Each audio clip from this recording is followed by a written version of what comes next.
Okay friends, ఈరోజు రాజకీయ శిష్ట వర్గం ప్రభావ వర్గాల పాత్ర అనేది ఎట్లా ఉంటుందో మనం ఇప్పుడు తెలుసుకుందాం.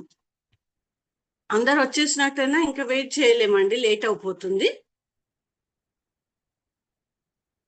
రైట్. అయితే ఈ ఆధునిక రాజకీయ వ్యవస్థలో శిష్ట వర్గం సిద్ధాంతం అనేది ఒక అనేకమైన ముఖ్యమైన సిద్ధాంతంగా మనం చెప్పొచ్చు. అయితే ఈ శిష్టజన భావన కొందరు ఏం చేస్తారంటే అది ఇప్పటికి ఏంటంటే కొత్తదేమీ కాదు. ఇప్పటి నుండి ఇప్పుడు ఈ మధ్య కాలంలో వచ్చింది కూడా ఏం కాదండి. అది ఎప్పుడు వచ్చిందంటే ప్లాటో, అరిస్టాటిల్ రచనలో కూడా ఇది స్పష్టంగా మనకు కనపడుతుంది. అయితే ఈ శిష్టజన వర్గాలు